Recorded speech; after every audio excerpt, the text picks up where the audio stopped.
সহযোগিতা চাই আপনাদের এই খিড়কি জানালা একটা ঘরের প্রাণ যদি বাতাস না আসে তাহলে তো কিছু হবে না। যদি চারদিকে জানালা বন্ধ হয়ে যায় এই খিড়কি দিয়ে তো বাতাস ঢুকবে। এই খিড়কির উত্তর আরো সমৃদ্ধি কামনা করছি। আপনাদের এগিয়ে যাওয়ার পথে আমার সার্বিক সহযোগিতা সবসময় থাকবে। আমি আপনাদের পাশে আছি। আপনারা আমাকে দাওয়াত দিয়ে সম্মানিত করেছেন, অসংখ্য ধন্যবাদ। খোদা হাফেজ। বাংলাদেশ জিন্দাবাদ। শহীদ জিয়া অমর হোক, বেগম খালেদা জিয়া অমর হোক, তারুণের প্রতীক তারেক রহমান জিন্দাবাদ। আপনাদের সাথে ইফতার করতে পারলে আমার খুব ভালো লাগতো। Thank you. All the best. খোদা হাফেজ।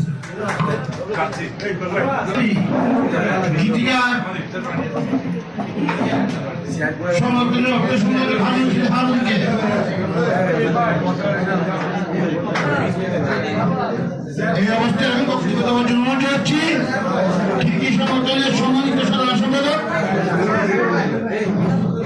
রাইজুল কুমারকে।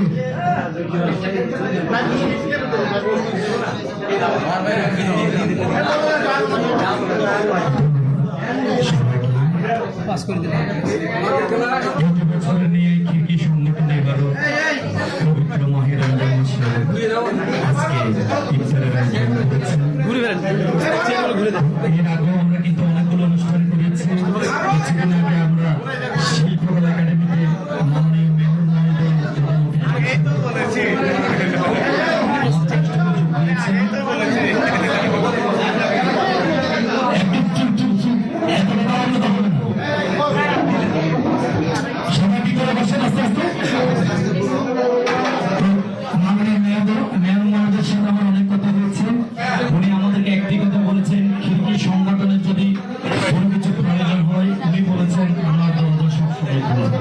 আমরা যে কোনো বিষয়ে ওনার সাথে আলোচনা করে আমরা খিড়কি সংগঠনের জন্য এখানে বক্তব্য দেওয়ার বেশি প্রয়োজন নেই।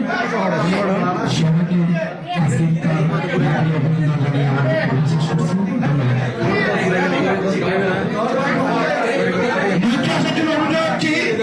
চট্টগ্রামের আঞ্চলিক গানের রানী আমাদের প্রিয় শ্রদ্ধায় গীতা দিকে এবং কল্যাণী দিকে মঞ্চে আসার জন্য অনুরোধ যাচ্ছি। আর আমাদের মধ্যে এখন উপস্থিত হয়েছেন আমাদের শ্রদ্ধায় জার্নালিস্ট ম্যাডামি সাংস্কৃতিক ব্যক্তিত্ব আপনার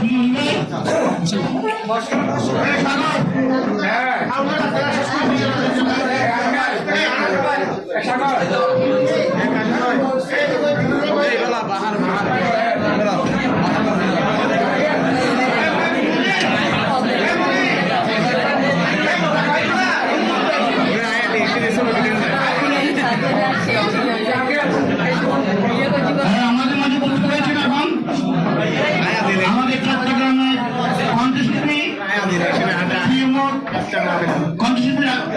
ঝিনুক, যার গান শুনতাম আমরা দ্বিতীয় কখন চৌধুরী হিসাবে।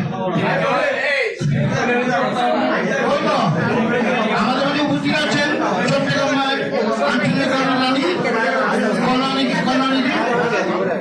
দিদি এবং রীতাজি।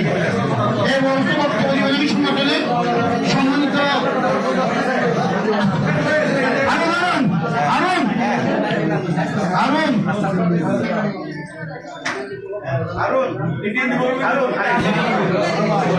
এখন সদস্য